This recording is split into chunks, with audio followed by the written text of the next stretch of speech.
Ang video ito ay kulingap, isang malungkot na video ang inyong masasaksihan. Si Kuya Robin at si Ate Pia ay naaksidente. Ang video ito ay Good morning, sa mapagpalang araw po mga balbas natin. So ito nga po ang balita natin ngayon ay isang malagim na trahedya mga balbas natin na talagang grabe po ang aksidente, total crash po, no? Ibig sabihin yung sotse na sinakyan po, no? Talagang wasak na wasak po mga balbas natin. So yun po yung ating ibibigyan ng reaction. No? So ngayon ay walang pagbabasa na mangyayari dahil ano nga ba, maraming mga samut-saring komento, opinion kung bakit nga ba nangyari ito, no? Mag-asawa ito mga balbas na isang K-boys, charity vlogger at the same time. Si Kuya Robin at si Ate Pia, no? Si Ate Pia ay asawa, no? Meron silang mga anak, no, mga balbas na ito ang unang, no, kasabayan nila Rina, mga balbas na tinutulungan ni Kalinga Prab na siyang naaksidente ngayon kasama ang kanyang asawa, no? Siya isang beneficiary ni Kalinga Prab, mga balbas na si Binjano Bicolano, mga balbas na si Kuya Robin, no? So dito nga po ay grabe po ang naaksidente talaga sila na talagang hindi natin inaasahan ito dahil may problema, no? Mayroong nangyaring kumbaga sinasabi nila na siya ay mayroong sakit, no, or mayroong hindi inaasahan na talagang biglaan na lamang na dumapo sa kanya or biglaan na lang siyang inatake, kumbaga ganun mga kabalbas natin. So ito ang mga prueba mga balbas na siya po ay na-aksidente, no? So ito yung video na credit sa kay Kalinga Prab na kinuha rin niya kay JTB Vlogs, no, mga balbas natin, no? So kung hindi tayo nagkakamali. So ito po yun, no, ipapakita natin mga balbas natin. So yun po.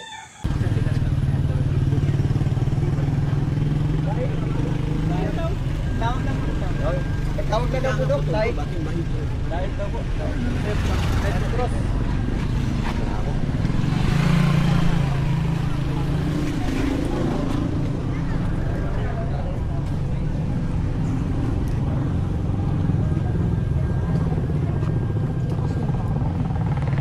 Umangat pa, no? Umangat. So dito naman po i-highlight naman po natin yung sinasabi or dito nung pagka-aksidente po kasi mga balbas ay pinuntahan agad nila JP Alivio Vlogs, no, sila Berador at iba pang mga kasama na K-boys at mga charity vloggers ng Kalingap, no. At doon po ay nasaksihan na mismo, no, na talagang bumangga ito sa puno mga balbas natin, no. So pagkatapos nung kasi parang 'di ba kung ating makikita doon sa loob mismo ay gumagana naman po yung blow bag or yung sinasabi natin na 'di ba yung airbag ang sinasabi, pero pagdating doon ay wala na sila Ate Pia at si Kuya Robin. Wala na po sila doon parang dinaglagan sila sa emergency na mabalbas natin. So doon ay meron nabanggit doon si JP Alivio Vlogs, no, na binanggit niya kung ano nga ba ang dahilan at rason kung bakit nga ba na-aksidente si Kuya Robin, mga balbas natin. So pakinggan po natin si JP Alivio Vlogs, mga balbas natin. So ito po yun. Kasi yun, pupuntahan namin kasi nabalitaan namin gano'n, inabutan si Kuya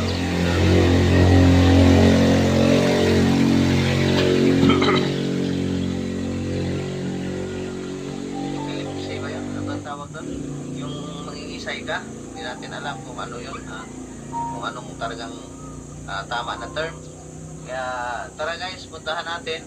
Then So yun mga balbas, no. So dito mismo ay parang may sakit nga pala itong si biglaan na lang dumadapo mga balbas, no. Parang epilepsy nga, no. So doon po ay hindi siya talaga advisable na kung halimbawa man pagdating dyan sa pagmamaneho mga balbas ay ano na lang po, no. So siguro sa mga, kasi ito nangyari na rin kasi ito sa mga nakaraan, pero hindi natin alam kung yun ba ay self-accident din, no, mga balbas natin or sa dahilang, di ba, ay madalas naman talaga is human error mga balbas natin, no? So dito nga sa pagkakataong ito mga balbas natin ay napansin natin na talagang meron nga pala talagang sakit itong si Kuya Robin na hindi na advisable na mamaneho kahit ka sa single motor, no? Lalo na siguro sa single na motor mga balbas dahil dalawa lang po yung bulong na ito, no? So dito nga po ay may mga payo at may mga suggestion itong iba, no, na mga kasamahan niya na bawal na po siya magmaneho dahil ito po ay dalawa po sila, no, lalo na wala yung ano, no, sila lang po dalawa, buti na lang po at wala yung mga anak nila na nakasakay doon sa mismong sasakyan, no, nung nabangga ito, nung time na nabangga, no.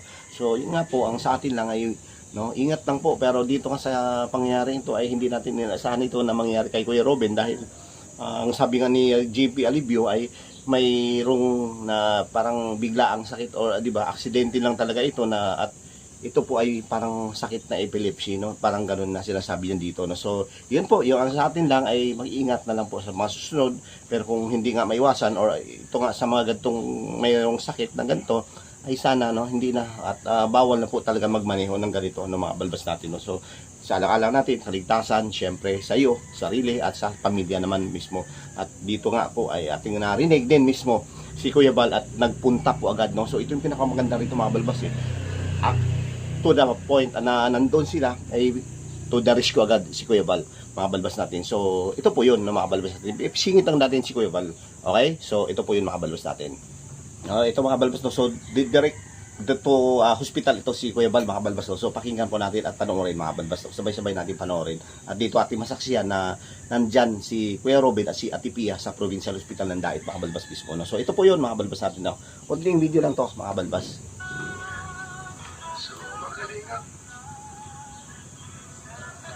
Sa ospital po. Tawag po sila, Iya, Tatay Ruben. Yan po. Dahil sa naman may update. Alam natin yung problema po dito kung ano. Pwede natin matugon, may tulong po sa kanila. Kakalingap mga kaibigan. Kayo namin sa ospital. Emergency ata o meron. Emergency. Pero,